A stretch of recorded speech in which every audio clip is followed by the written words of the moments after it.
Back, everybody.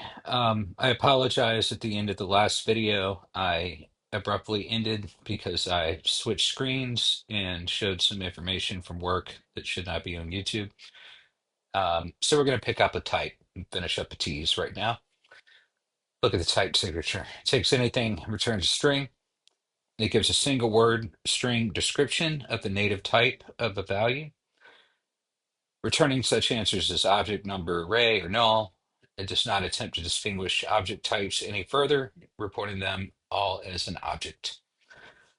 So, one of my pet peeves with JavaScript is why is type not a function? Why do we have this type of keyword? Um, and I like the syntax of the type of keyword. I wish that we didn't have to use parentheses to invoke functions. So, what I'm going to do here, instead of copying these examples over, I want to compare and contrast with the native um, type of for each of these.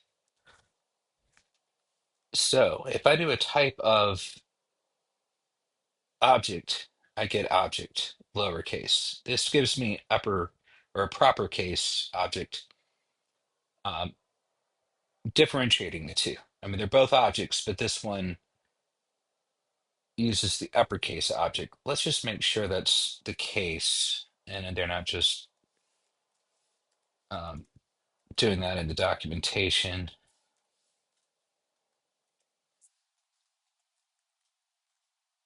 Yeah, we get object with a capital O.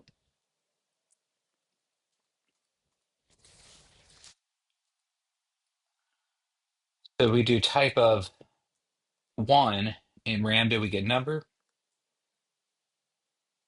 Oh, yeah. Sorry. We get number, proper case, number, lowercase. So far it's the same except for um, the casing. So Boolean, Boolean, lowercase s, string, string, type of null is an object. But here the type of null is null. How about that? That's so much to ask. You know, this is what we need. We don't need to know if null is an object. Um, and likewise, if we do an array, we get object, but here we get the word array. So we could always do array is array, the static method, and that would give us true, but it doesn't give us the type. It's like we're working backwards this way. So very cool. Um, I don't know I've never done this before. Type of regular expression is an object. Here it's a regular expression. What if we did this empty function? Type of do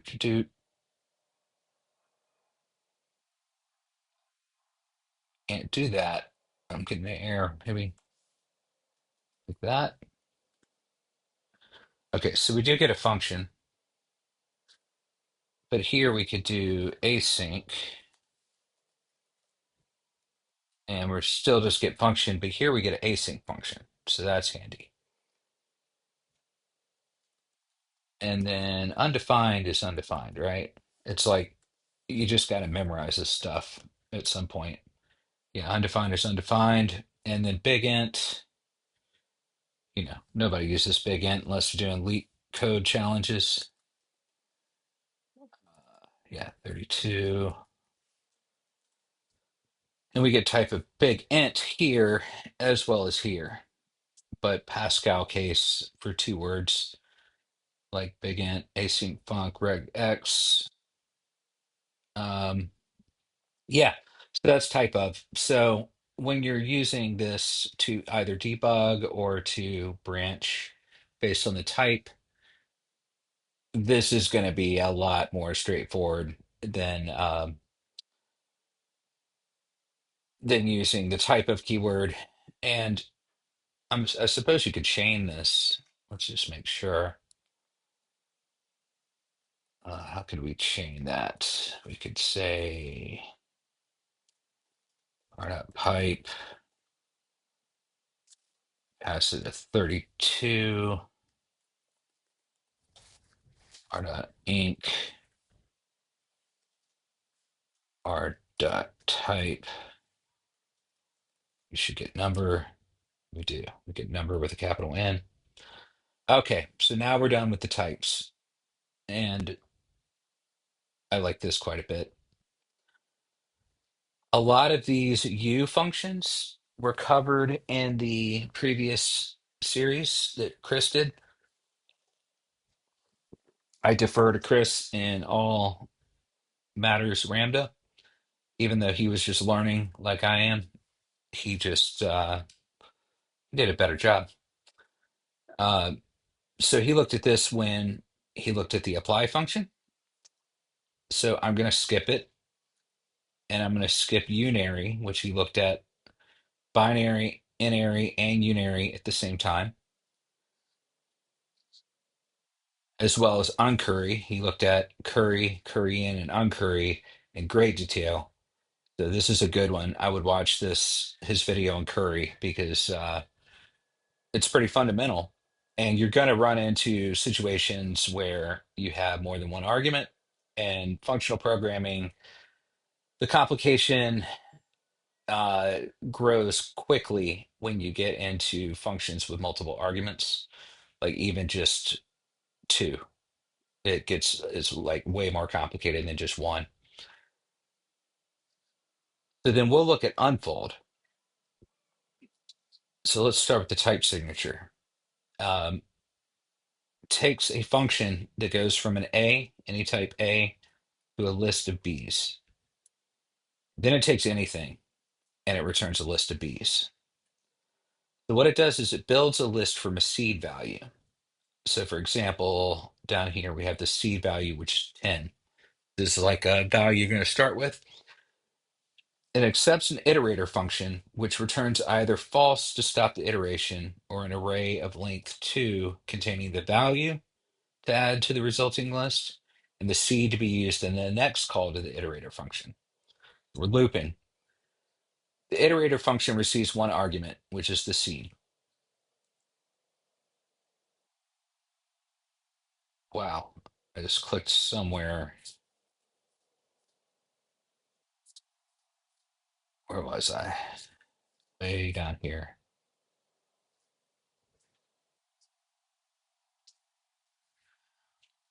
The iterator function receives one argument, the seed, and returns either false to quit the iteration. So that's one option.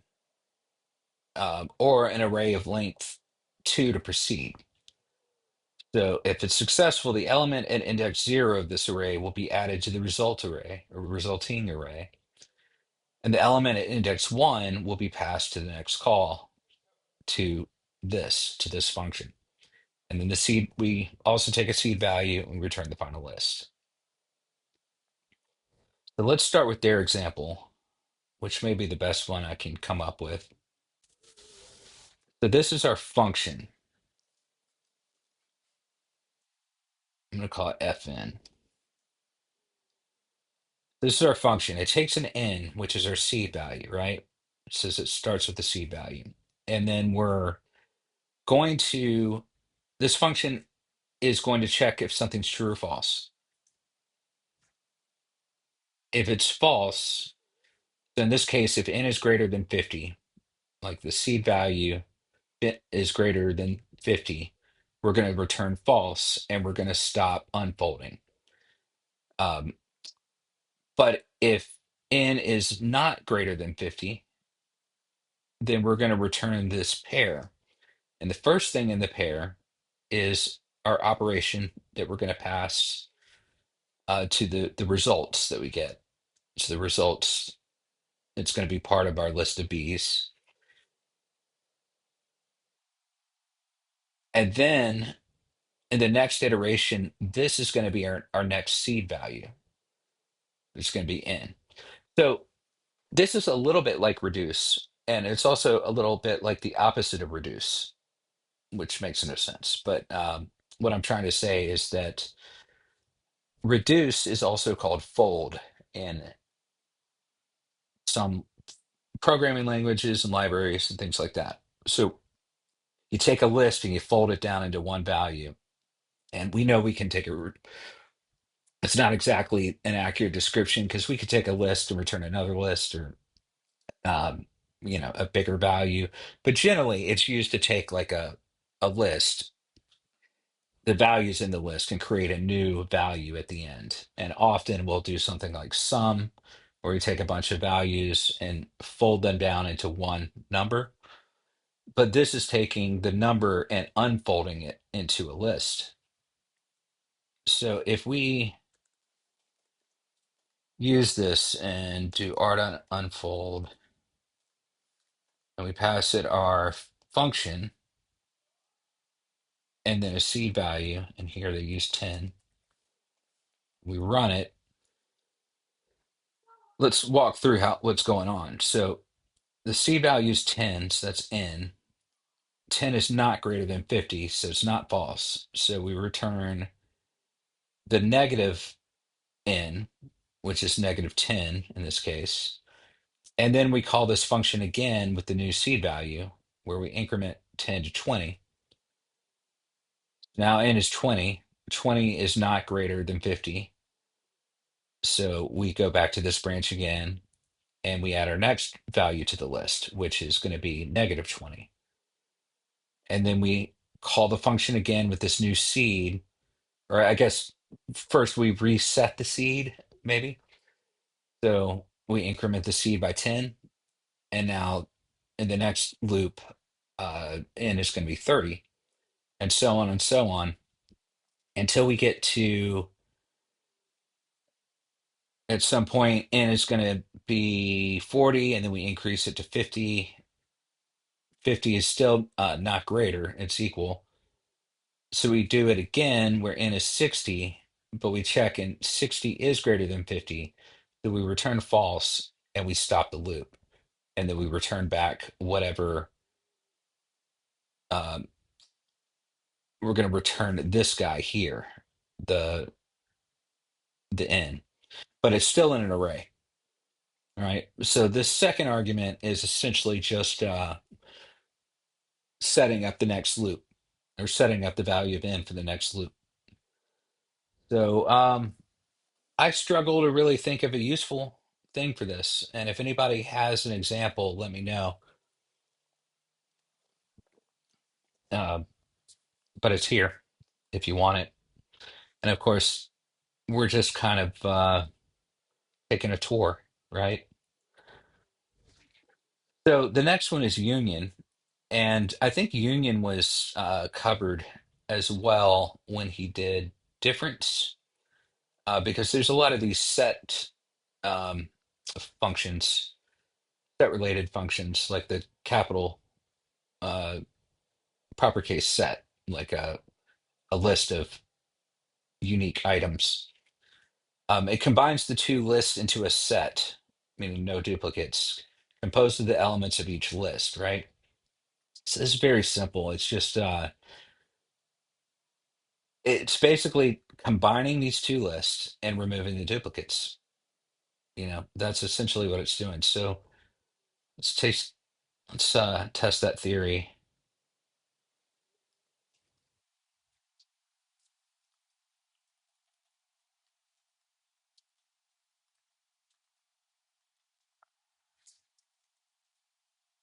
Let me clear the console. There we go. So we get one, two, three, four, right? Because we got one, two, three, and then two and three are duplicates of this one, and then four. And it doesn't matter which ones. It's not like this is the master list, and then we're checking against this. We're checking both against each other. So we should be able to say log r.concat,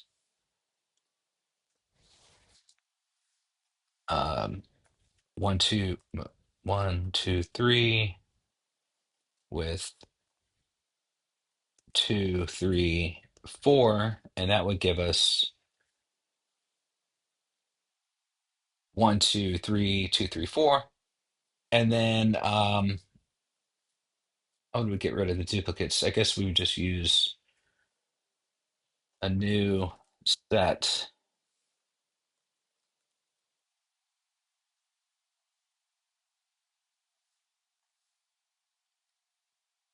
like that. No, did I get my parentheses off? New set? Yeah, I did. Oh, yeah, those are, there we go. Yeah, and so, that was the Ramda version, and this we're actually giving ourselves a set. And if we didn't want a set, we wanted an array, we could just spread it. That's not exactly the same either. It's just 1, 2, 3, 4, so we can't really do it like that. Um, oh, yeah, we can. What we have to do is then put it in an array. But see how messy that is? We get the same thing, but like first we're concatenating two things, then we're putting that into a set or creating a set out of that array, and then we're spreading that array into a new array where we could just use union instead, right? Yeah. And it's even cleaner when you name these two lists and say like X's and Y's. Um, so that's what union does. And then union with,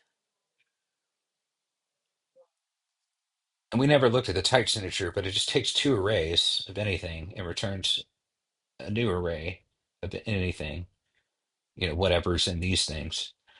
Um, and here it's the same thing, but before it, we pass it a predicate that takes two A's and returns a Boolean. And I'm going to assume this first A comes from this list, this second A comes from this list, and then returns a Boolean. So it combines the two lists into a set composed of the elements of each list. So that's the same definition as the one above. Duplication is determined according to the value returned by applying the supplied predicate to the two list elements. So take two item or take it, like I said, take one from here, compare them, and return true or false. If an element exists in both lists, the first element from the first list will be used. So um, the first list has precedence over the second one. And this is union. So yeah, union with. So we're looking for combining lists, but no duplicates. So in this example,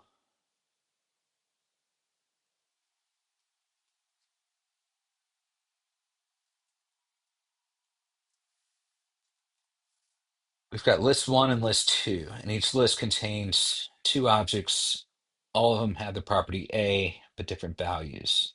And if we want to know the union with, the problem is that we can't really check this value against this value, or sorry, this A1 with this A1 because, objects are passed by reference. So these are two different objects. Now, if we used r dot equals, it would check these two and consider them both equal. But normally it doesn't. So what we have to do is tell it what to check.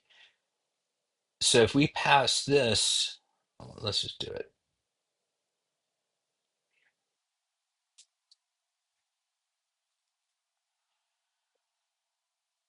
So we're going to do the union with, and our predicate function is going to determine if the value of prop A is equal, or going left to right, we could say if the values are equal by the value of prop A. So one and one are the same, two and one are not, four and one are not. So we should get A1, A2, and A4. And it's this one wins because that's what it says. If an element exists in both lists, the first element from the first list will be used. I don't know why that really matters because in the end, if you're going to use this, it would still be the same thing. So we get A1, A2, and A4. A1, A2, this is a duplicate, and then A4. So yeah, so it's union with a predicate, you know, like a union with the explanation of how to determine equality. And I guess you would use this pretty much when you have objects. Otherwise, you would just use union. And then we've got a bunch of uniques. So let's get into those. Unique, unique by, unique with, and then I'll probably stop there in this video. The unique takes a list of A's and returns a list of A's. And this list of A's is going to be unique. This is basically the function that is used to um, remove duplicates from a list. It returns a new list containing only one copy of each element in the original list. R dot equals is used to determine equality. That's interesting. So let's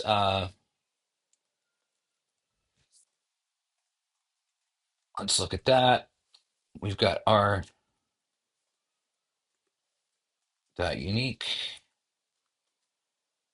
and we pass it in the first example 1, 1, 2, and 1, and we're going to get an array of 1 and 2 because the second and fourth element are duplicates of 1. We get 1 and 2. So that's exactly the same as doing that new set thing that I did, but way cleaner. And before I was doing union because I was dealing with multiple lists. This is just dealing with one list. But we're using r dot equals. So we know like this is triple equals. So one and the number one and the string of one are not equal in terms of r dot equals or in terms of triple equals for that matter. But an array of 42 is equal to an array of 42 in terms of r dot equals, which I just love that. So we get one instance of 42, and then objects. If I did A is 3, another object where A is also 3,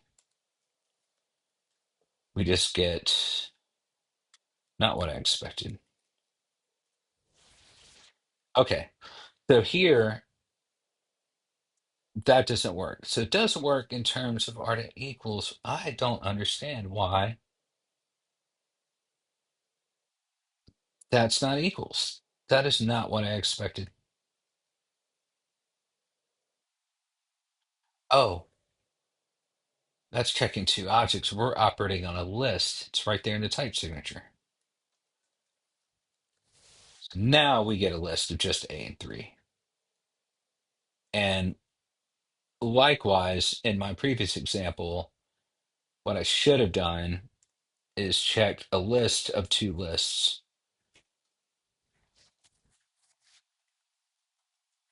And then we would get back a list of one list with the 42 in it.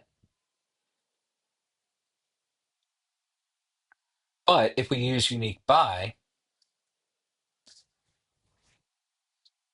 very similar.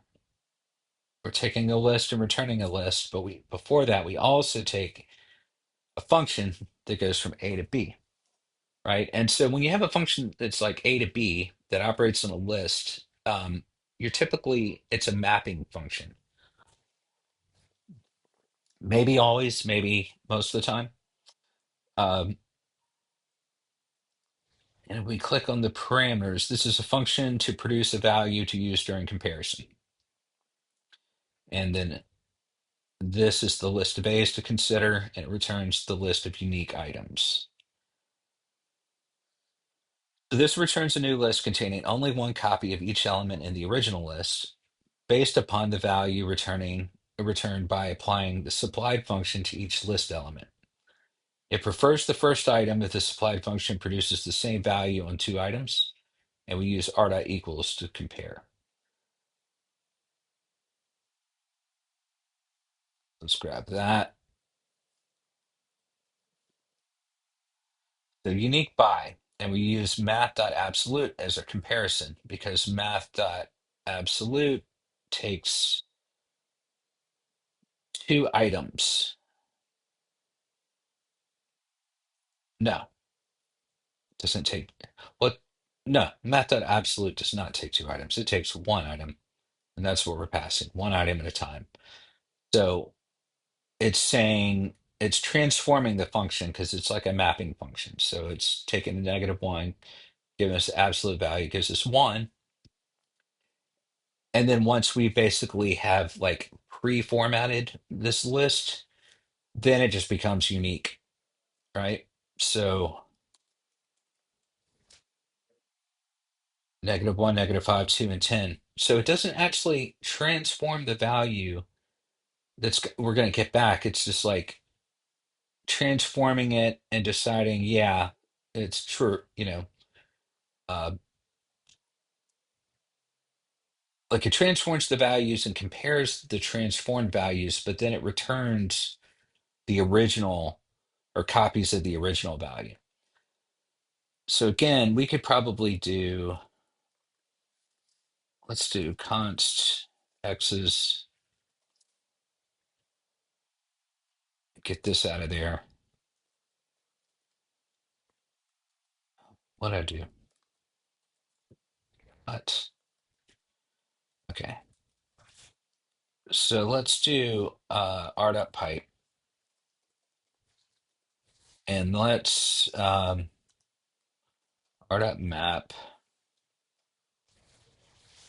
Let's do flow because I already have the thing. So we're going to pass in our x's. And then we have an array of transformation functions, or not transformation functions, but we have an array of functions that we want to compose together. That's a better way to say it. And we're going to use the same example. We'll do math.absolute. Oh, this is not the same. I'm glad I did this. Because if we do that, uh, let's log.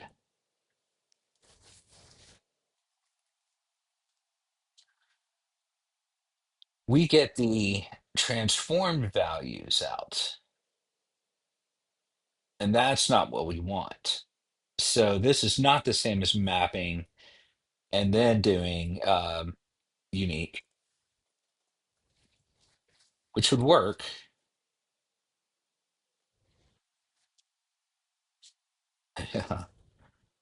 r.unique.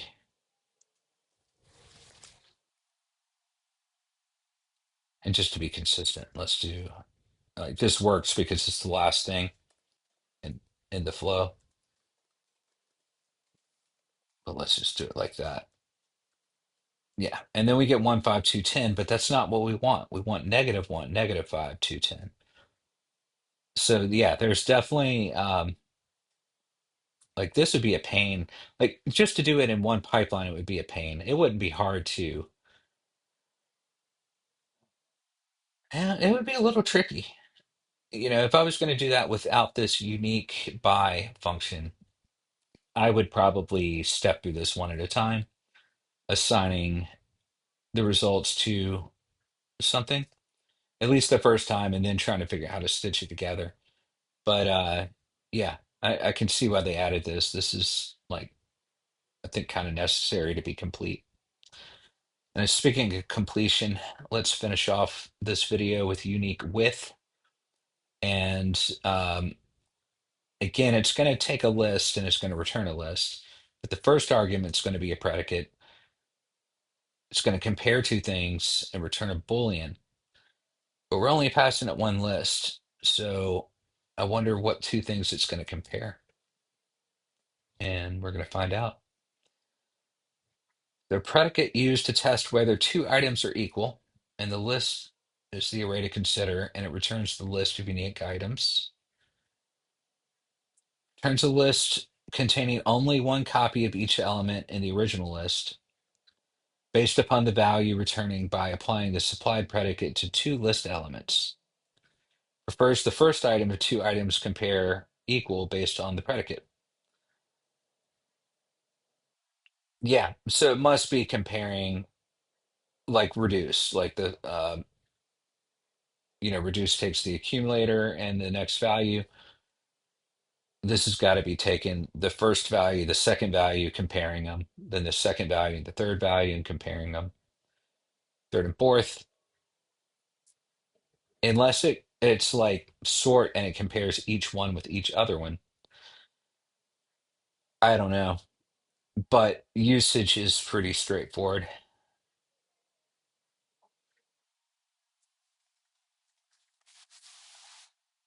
The unique with a string equal. I was going to say I don't have a.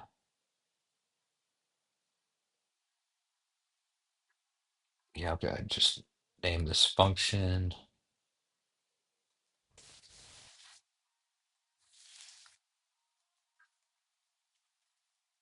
All right, so we get one and two. It's equal by string. So we're stringifying each item and then checking if they're equal.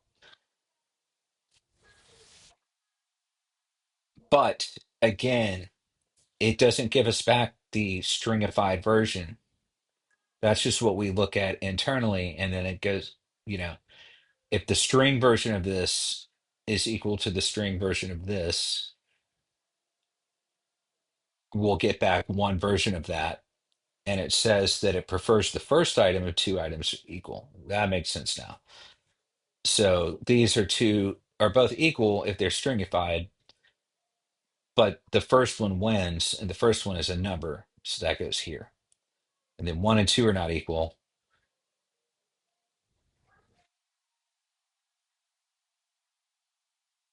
So, and yeah, and this is unique. So we get the two. So one and two are not equal, so they're not unique. So really, it's looking for false. And if it's false, no, it's not really looking for false. It's a little complicated because there's like two things going on at once. So really, it's like doing the comparison and just noting the index of the things it's comparing. And if the indexes are true, or if the things it's comparing is true, then we return the item in the original array at that index. But if they're both the same, it's the first one in that. That's probably pretty confusing, but hopefully you understand just based by the example. Um, there's so many functions in Ramda that are by functions or with functions or in functions, like meaning the suffix of that um, function name is by, with, in, something like that. So we're getting close now. We're going to pick up in the next video with unless, unnest, until, unwind, update. Use with is a really big one in Ramda. I see this function used in examples like crazy, like almost as much as pipe and compose. And then we'll be done with the use. And I'm thinking like two or three more videos, and we'll be done because so many of these other ones have been covered before. As always, thank you for spending your time with me. Tell a friend, and I'll see you in the next video.